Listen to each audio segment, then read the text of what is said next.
Yavana tout le monde, ici Amandine du blog La vie de mes rêves. Donc aujourd'hui je suis en compagnie de Luc Baudin.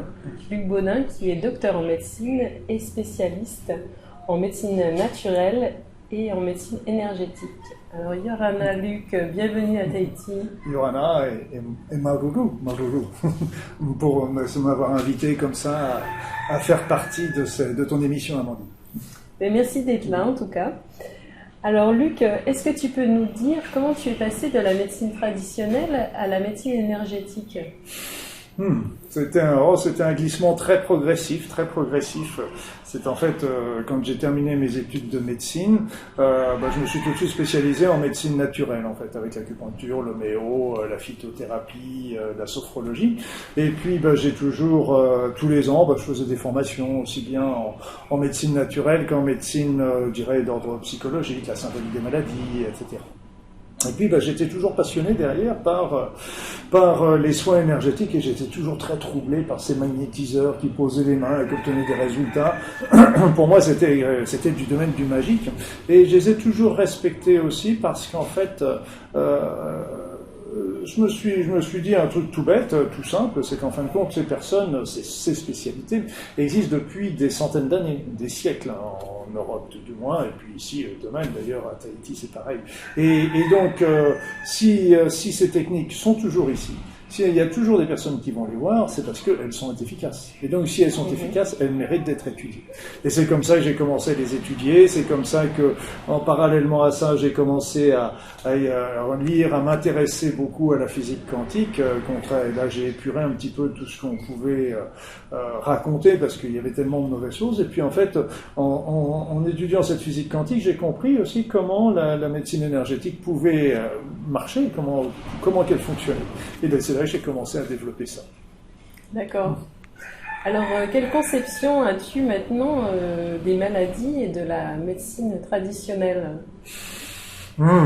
Déjà, pour moi, il faut bien comprendre que je suis toujours très respectueux de la médecine conventionnelle, parce que cette médecine sauve la vie des personnes aujourd'hui. C'est une évidence que si j'ai un infarctus tout de suite, je serais très content de voir le SAMU. Si j'ai besoin d'une intervention, je serais très content d'aller en chirurgie. Donc, tout ça, elle a sa place, et pour moi, elle est toujours quelque chose d'incontournable.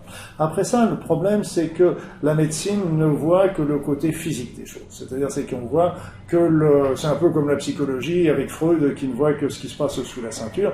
Je pense que l'être humain est beaucoup plus que ce qui se passe au-dessus de la ceinture. On a aussi une vision. Et là, c'est pareil pour tout ce qui est physique.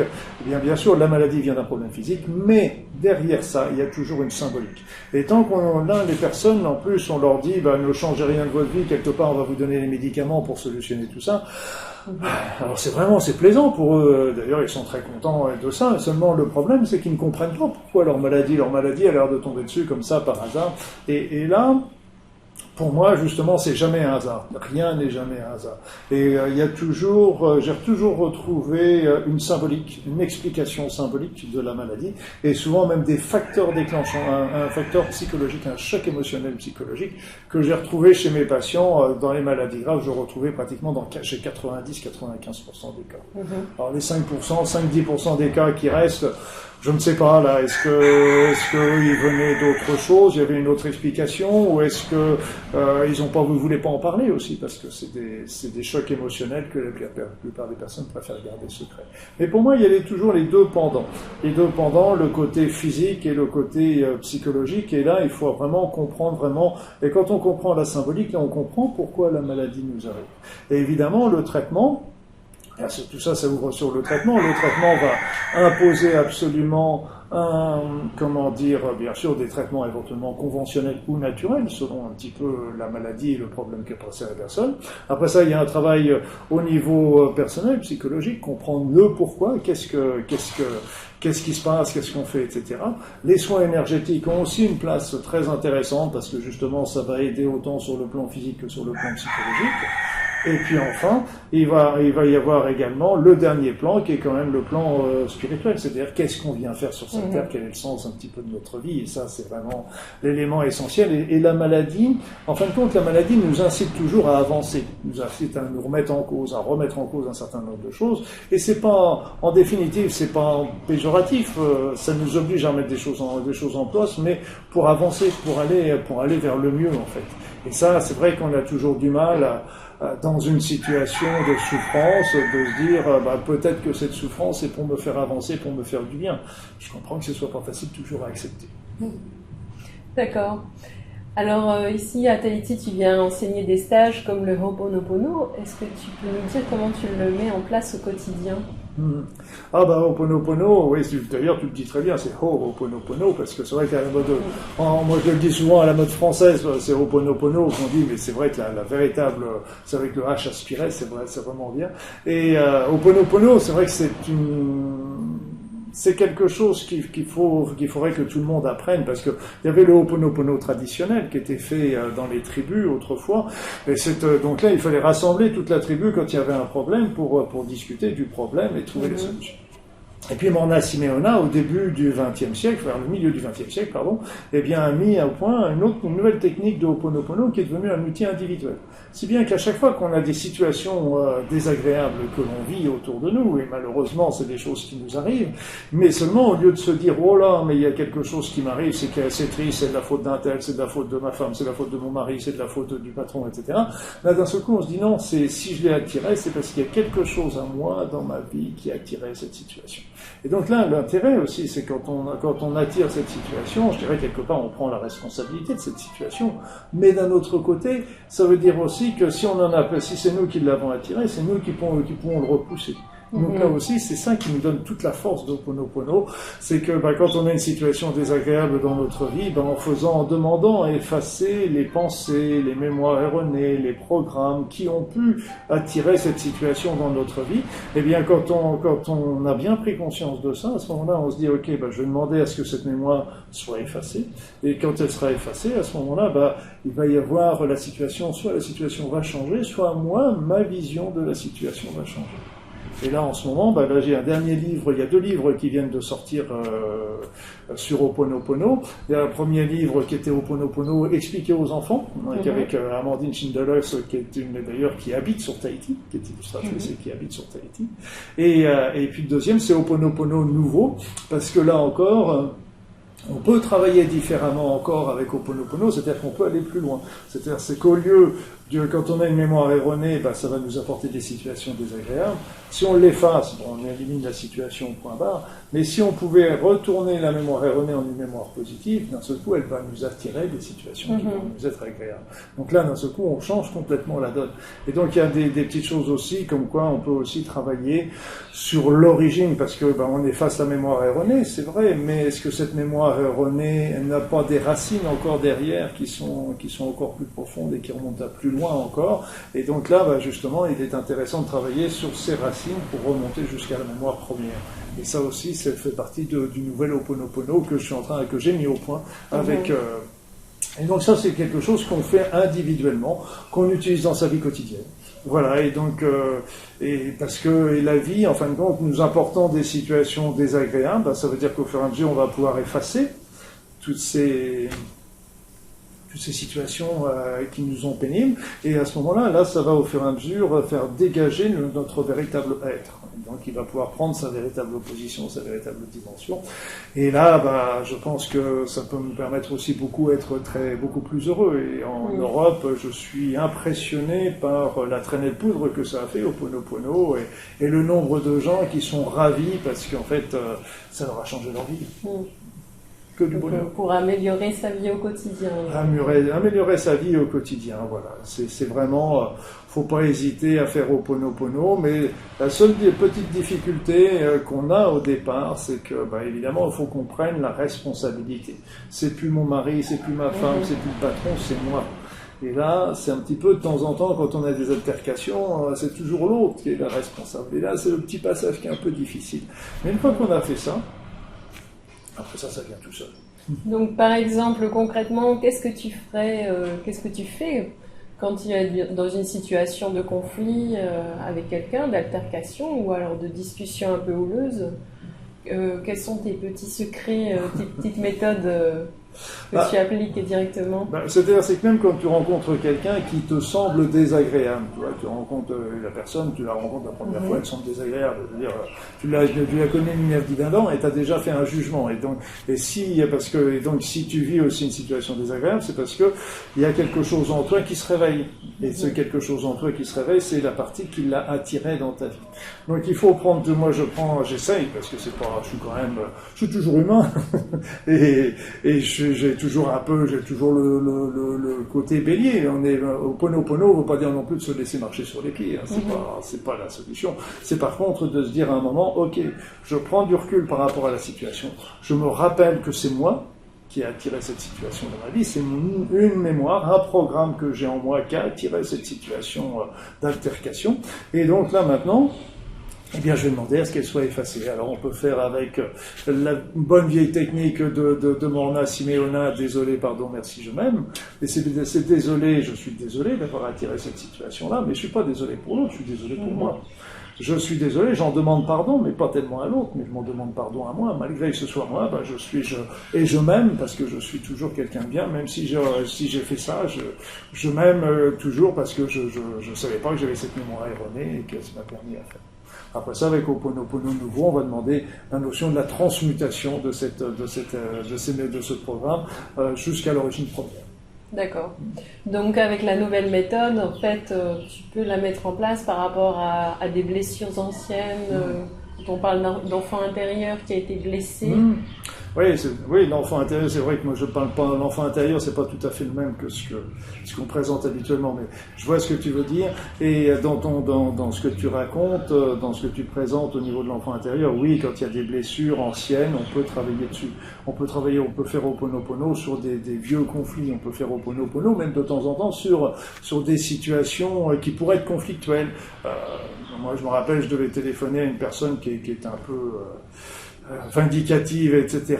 Et j'ai fait Ho'oponopono avant de téléphoner, en demandant est-ce que toutes les mémoires erronées qui pourraient être en rapport, qui pourraient venir gêner cette conversation, perturber cette conversation, eh bien, soient effacées pour que la situation de conversation et la conversation se déroule très bien. D'accord. Donc en préventif, en fait. On peut le faire en préventif, on peut le faire en curatif sur le coup, on peut le faire en curatif même longtemps après. Il y a même des personnes aussi qui le font à part des rêves ou des cauchemars.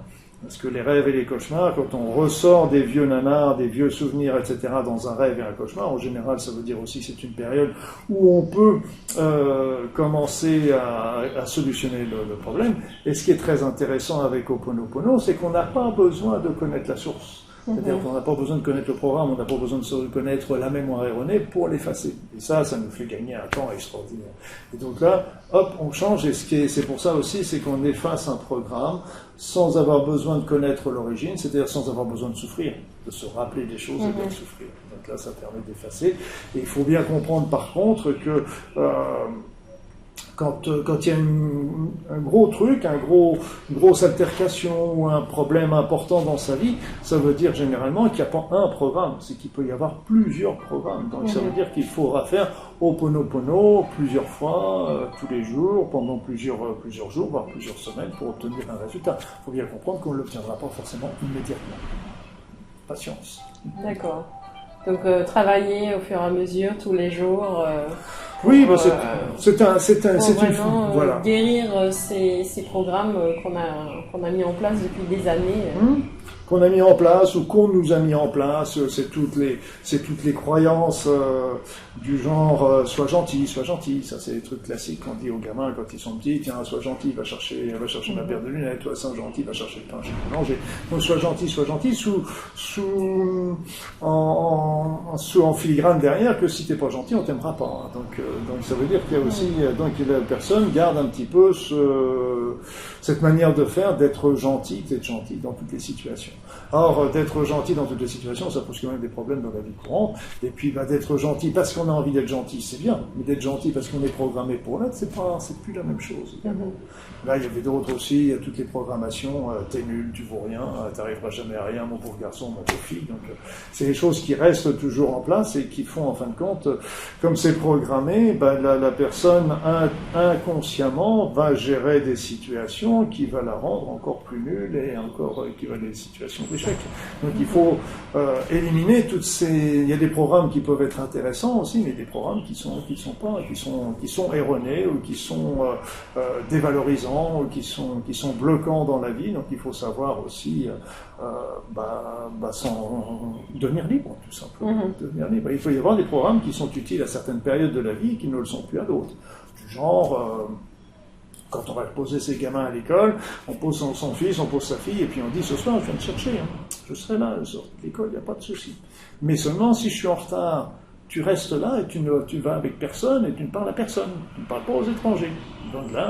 Donc c'est bien, je veux dire, quelque part, à la sortie de l'école, tu ne parles pas aux étrangers, tu peux parler aux gens que tu connais, mais pas aux gens que tu ne connais pas. Et donc, ça c'est un programme qui peut être intéressant à cette période-là, mais seulement si la personne garde toujours le même programme quand il est adulte, évidemment, ça va finir par poser des problèmes. Et voilà, et donc c'est le problème. C'est pour ça qu'il faut savoir remettre en cause un petit peu tout ça. On m'a formaté aussi par mon éducation personnelle, professionnelle, religieuse, médicale, etc. Donc il faut aussi savoir remettre en cause tout ça, parce que c'était peut-être juste ce qu'ils m'ont dit, mais vous voyez, par exemple, quand on avait travaillé sur les ulcères d'estomac, à cette époque-là, on travaillait avec des antiacides. Et là, aujourd'hui, on prend des antibiotiques pour tuer les germes qui est en cause. Donc, ça veut dire qu'il faut savoir aussi remettre en cause certains paradigmes pour avancer aussi. Donc, c'est normal, parce qu'on pensait que c'était la loi qui réglait, puis d'un seul coup, il se dit, oui, mais celle-là, peut-être que si on prenait les choses autrement, on aurait peut-être de meilleurs résultats. D'accord. Donc une fois que tu as bien fait ce nettoyage, c'est vraiment travailler au quotidien. Alors qu'est-ce que tu pourrais conseiller à mes lecteurs Déjà, pour moi, c'est pas un travail. Pour moi, c'est pas un travail, c'est une philosophie.